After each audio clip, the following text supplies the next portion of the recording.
dulu Islam itu kan wow luar biasa ya. Betul. Pusat ilmu pengetahuan, pusat penemuan, pusat peradaban. Semua. Semua ya. Saya ingat banget dulu ada satu gedung di Baghdad kalau nggak salah, Baitul Hikmah. Ya di mana seluruh seluruh negara apapun agamanya belajar di sini. Mungkin Ustadz Felixio bisa menggambarkan betapa hebatnya Baitul Hikmah. Iya, jadi sebelum kita ke Baitul Hikmah, kita bisa untuk membahas dulu bahwasanya itu semua adalah ekses daripada Islam, bukan akses. Akibat daripada bangkitnya Islam. Sedangkan penyebabnya itu adalah Al-Quran. Makanya di bulan Ramadan ini kan kenapa kita disuruh untuk benar-benar belajar dengan Al-Quran, karena Al-Quran adalah akses terhadap semuanya itu sebenarnya. Maka apa yang orang bilang tentang Al-Quran, mereka bilang gini, kalau andaikan engkau tidak bisa untuk mengetahui seperti apa mukjizatnya Al-Quran, tidak bisa merasakan, maka ada satu mukjizat Al-Quran yang semua orang harusnya paham dan semua orang harusnya mengakui, yaitu adalah apa? Kemampuan Al-Quran mengubah dunia. Jadi gini ya, andaikan satu buku itu, Mas Helmi nulis buku, aku nulis buku, dan buku itu diukur keberhasilannya berdasarkan berapa banyak orang yang diubah dari buku itu, maka Al-Quran adalah buku nomor 1. Juaranya. Kenapa? Karena dia mengubah sangat banyak sekali orang dalam level yang sangat masif, dengan luasan yang sangat besar sekali, dalam waktu singkat, dan hasilnya permanen. Ini Quran. Itu ngeri sekali. Makanya ketika orang lihat, misal ketika Rasul hidup itu, beliau berhadapan dengan 2 imperium besar, Imperium Romawi di sebelah barat dan Imperium Persia, kekisraan Persia di sebelah timur. Kekisraan Persia itu sudah 1200-an tahun, Romawi itu sudah 500-an tahun, atau lebih, bahkan mungkin 700-an tahun pada saat Rasul, 700-an tahun berarti Romawi. Tapi ternyata Imperium Persia yang 1200 tahun itu, 12 abad itu bisa ditutup oleh Islam dalam waktu kurang dari 30 tahun. Itu kan sangat luar biasa ya. Bisa mengungguli, bahkan kemudian menjadikan peradaban baru di Persia. Dan Romawi setengahnya ditutup di 1453, seperti yang Mas Helmi bahas. Itu kan Islam sangat luar biasa. Jadi dalam kurun waktu 100 tahun, itu peradaban Islam itu sudah memimpin dunia, nggak perlu waktu lama. Kalau Persia memerlukan waktu beratus-ratus tahun, begitu juga dengan Romawi, maka Islam sangat besar. Kenapa? Karena dia diinspirasi oleh Al-Quran. Maka wajar aja ketika seorang penulis namanya Michael H. Hart itu mengatakan bahwasanya Muhammad adalah the most influential people on history ya. Kenapa? Karena dikatakan bahwa dia mewariskan begitu banyak yang sampai sekarang masih dipakai oleh orang-orang. Nah, seperti apa yang kemudian dibawa oleh Islam? Yang dibawa adalah semangat liberasi. Jadi kalau misalnya ada satu teori yang mengatakan bahwasanya perubahan itu ada banyak, tergantung intensitas dan visi. Kalau misalnya contoh intensitasnya tinggi dan visinya tinggi, itu adalah liberasi. Kalau di bawahnya intensitasnya tinggi tapi visinya nggak ada, itu adalah revolusi. Maka Islam di atas revolusi. Liberasi, karena intensitasnya tinggi dan memberikan kebebasan. Dia memberikan kebebasan. Makanya ketika ditanya pada semua orang, mulai dari kepala tentara yang paling tinggi, panglima perang yang paling tinggi, sampai dengan ya kayak mungkin kapten lah ya. Ketika di Persia mereka ditanya, ya Rib ibn Amir tuh posisinya masih kapten kira-kira. Dan Khalid bin Walid pada saat itu sudah benar-benar panglima besar. Ketika mereka semua ditanya kenapa kamu datang ke sini? Yang kamu cari uang, yang kamu cari ketenaran, yang kamu cari apa sebenarnya? Kami bisa kasih pada kamu. Kami kasih tanpa kamu harus perang. Dia bilang enggak, kami datang ke sini untuk membebaskan manusia daripada penyembahan selain manusia kepada penyembahan membebaskan manusia daripada penyembahan terhadap manusia kepada penyembahan terhadap Allah. Nah, maka kita melihat penyembahan terhadap manusia itu adalah kezaliman. Maka kita pengen membebaskan supaya mereka menyembahnya kepada Allah. Itu adalah semangatnya Islam. Nah, maka Islam tersebar sampai kemudian begitu luas sekali, termasuk sampai di Persia. Nah, akhirnya ketika masa kepemimpinan waktu itu adalah kekhilafan Abbasiyah. Waktu itu Abbasiyah mulai memindahkan ibu kotanya ke Baghdad. Nah, di Baghdad itulah dibuat Baitul Hikmah. Jadi sebuah perhatian yang sangat besar. Ada satu ceramah yang menarik, kalau nggak salah namanya Profesor Roy Cassandra atau Roy Cassandra kalau nggak salah.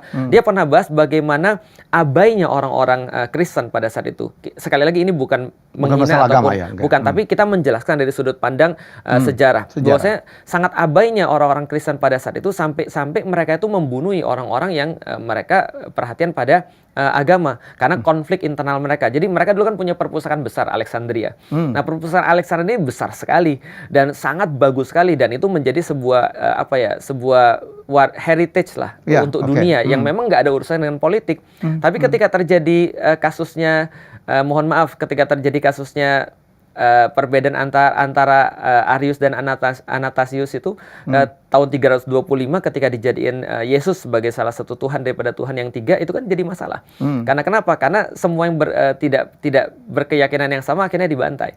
Nah, termasuk perpustakaan di Alexandria itu dihabisin. Nah, maka pada saat itu justru Islam baru mulai untuk membangun satu peradaban besar yang berbasiskan knowledge juga. Nah, semua pengetahuan Yunani yang dulu kemudian diselamatkan di perpustakaan Alexandria itu dipindahkan ke dunia Islam, termasuk ke Baitul Hikmah di Baghdad. Legend mengatakan ada jutaan skrip di sana, itu kan ya, yang ketika diserang sama pasukan Tartar itu dibuang ke Sungai Dajlah.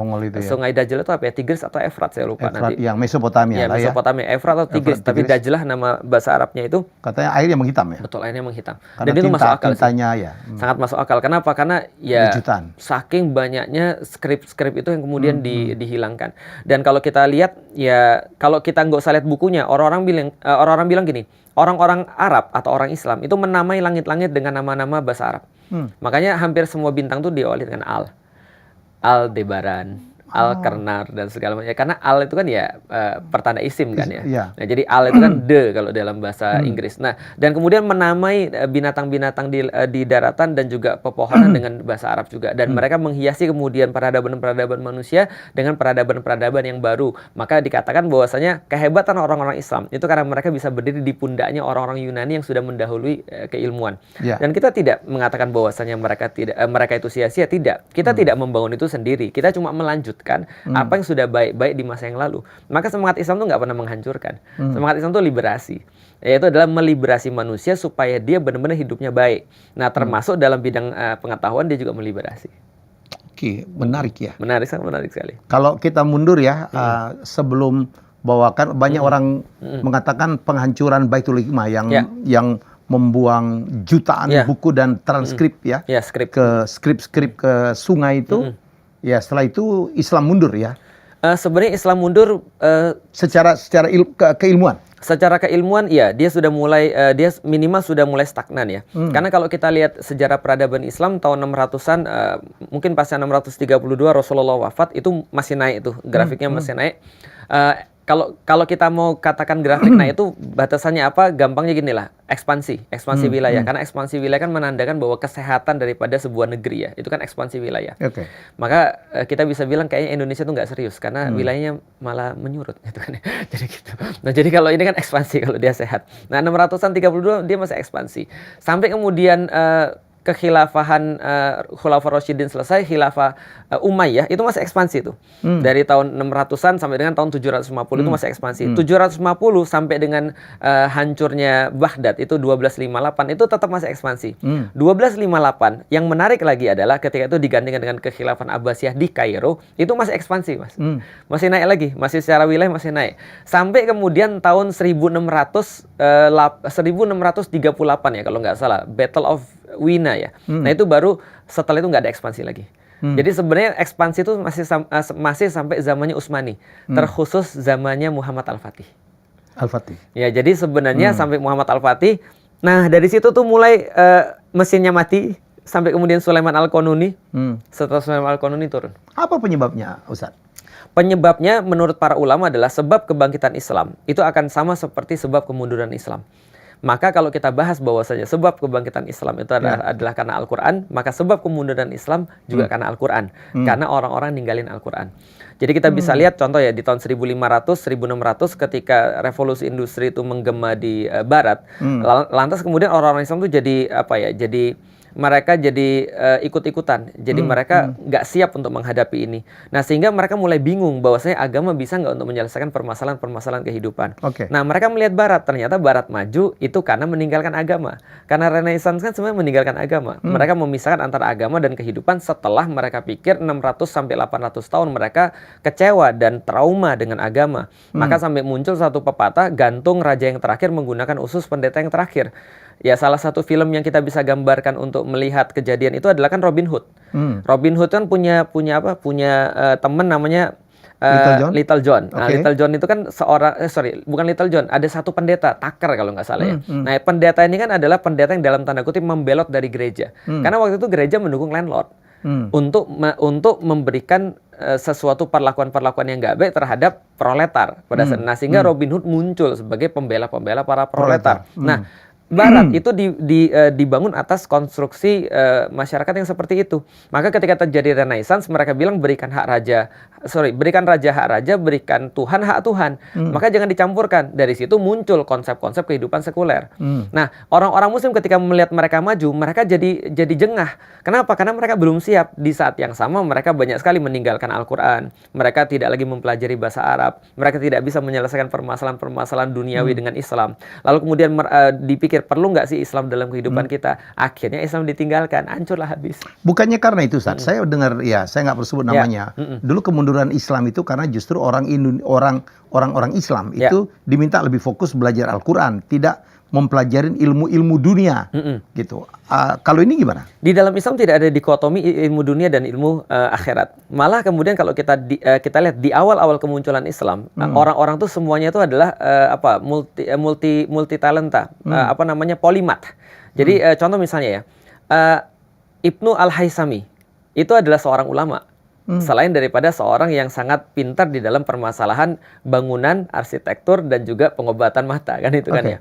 Misalnya lagi, contoh misalnya Al-Jazari itu juga seorang ulama juga. Bahkan ada banyak sekali ilmuwan-ilmuwan sains yang mereka menulis kitab-kitab fikih. Jadi itu tidak terbedakan sama sekali.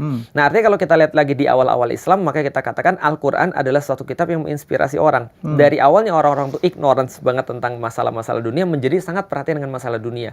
Kenapa? Karena orang-orang yang memperhatikan Al-Quran itu akan berpikir begini, bahwasanya kemampuanmu untuk bisa peduli dengan dunia dan benar-benar menjadikan dunia ini sebagai ladangmu itu sangat berpengaruh pada akhiratmu.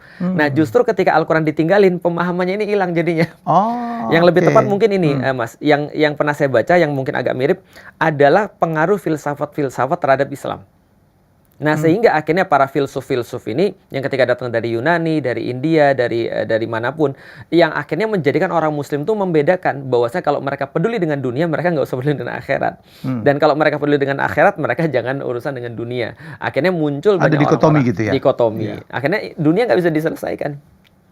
Gitu. Makanya aku lihat sekarang nih, misalnya contoh ya, kalau kita bawa ke zaman sekarang, aku selalu bilang pada orang-orang Muslim, hati-hati ya, kalau kalian menjadi seorang Muslim dan gak ada yang berubah pada kehidupan kalian, itu kalian salah belajar agama. Contoh, ada orang Muslim, lalu kemudian dia dibilang, kenapa kamu nggak bisa untuk achieve sesuatu yang lebih besar daripada yang lain, atau nggak sesuatu yang memorable, monumental dan segala macam. Dia bilang, udahlah Ustadz, itu semua sudah ditakdirkan oleh Allah. Nah, ini pemahaman hasil filsafat ini yang keliru. Padahal sebenarnya kalau dia yakin bahwasanya Allah tuh menakdirkan sesuatu termasuk rezeki dia lebih bersemangat daripada orang-orang yang justru nggak paham tentang takdir. Lucunya kita nggak gitu. Saya sering bilang sama orang gini, Zuckerberg itu nggak percaya dengan akhirat. Yakin saya. Nggak usah Zuckerberg lah. Orang-orang muda tuh biasanya senang nonton komik, baca komik, One Piece misalnya. Itu yang nulis namanya Eiichiro Oda. Oda Sensei itu dikasih tau orang, tidurnya cuma 3 jam sehari, Mas. 3 jam sehari, selain itu baca komik. Katanya liburnya cuma hari Jumat kayaknya. Mungkin mau Jumatan dia ya, mungkin. Tapi nggak tahu lah, dia cuma libur 1 hari dalam 1 pekan. Dan saking tingginya dedikasi orang-orang Jepang terhadap komik, itu ketika nulis besok minggu depan libur, itu aib. Bagi orang-orang komik, dan sedih dong kita kalau misalnya ada yang libur kan komikan gitu kan ya. Nah, tapi coba kita bayangin, Eiichiro Oda tuh nggak ngejar akhirat. Dia nggak ngejar menjadi hamba Allah yang soleh, nggak. Ibadur Rahman, surga apalagi dia nggak. Dia cuma mikir dunia aja. Tapi etos kerjanya kayak gitu.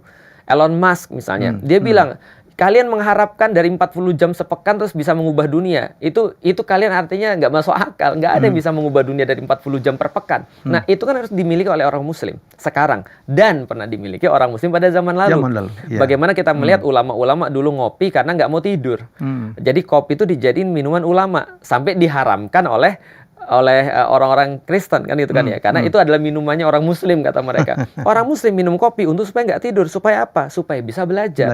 Supaya bisa menguasai dalam tanda kutip duniawinya mereka. Maka di dalam Islam sebenarnya ada pemahaman yang benar adalah siapapun yang duniawinya itu kalah, berarti dia sudah melalaikan fardu kifayah. Bukankah juga perintah Allah bahwa kita harus balance ya antara... Bukan hanya balance, tapi lebih kepada gini, akhirat itu soalan duniamu. Lu gagal di dunia, lu gagal di akhirat. Sederhana itu. Sesederhana itu. Sesederhana. Jadi kita nggak pernah balance dalam dunia dan akhirat, memang karena kita tuh tujuan kita di akhirat. Tapi kita tahu akhirat ini dunia urusannya nih.